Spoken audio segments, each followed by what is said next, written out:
Hello welcome to Keethu splatter. எனக்கு ஒரு அட்டகாசமான மாங்காய் ஊறுகாய் வீட்டிலே ப்ரிசர்வேட்டிவ்லாம் போடாமல் ரொம்ப ஹெல்த்தியாக செய்யலாம் வாங்க.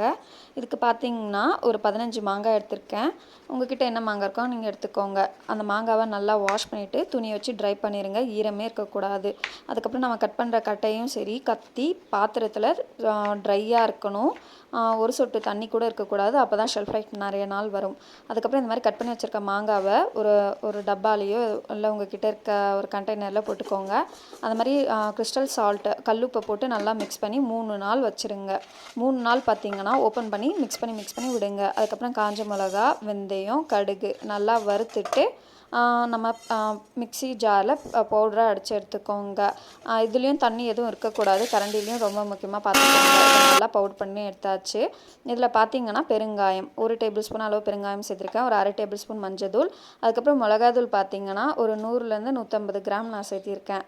அதுக்கப்புறம் பார்த்தீங்கன்னா 3 நாள் கழித்து குலுக்கி வச்சுருக்கேன் மாங்காய் வந்து இப்படி தான் இருக்கும். ஒரு 3/4 லிட்டர் எண்ணெய் சேர்த்திருக்கேன். எண்ணெய் தேலும் போது அது சீக்கிரமாக கெட்டு போகாது, அதனால். அதுக்கப்புறம் அந்த பவுடரை மிக்ஸ் பண்ணிவிட்டு உடனே எடுத்து மாங்காயில் ஊற்றிடுங்க. ஒரு அட்டகாசமான ஹோம்மேட் மாங்காய் ஊறுகாய் ரெடி ஆகிடுச்சு. கண்டிப்பாக இதை ட்ரை பண்ணி பாருங்கள். வீட்டில் இருக்க கண்ணாடி பாட்டிலோ இல்லை ஊறுகாய் ஜாடிலையோ போட்டு நீங்கள் ஏர் டைட்டாக பண்ணி வச்சுக்கோங்க. ஒரு அட்டகாசமான மாங்காய் ஊறுகாய். இந்த வீடியோ உங்களுக்கு பிடிச்சிருந்தா லைக் பண்ணுங்கள், ஷேர் பண்ணுங்கள், சப்ஸ்கிரைப் பண்ணுங்கள். தேங்க்ஸ் ஃபார் வாட்சிங்.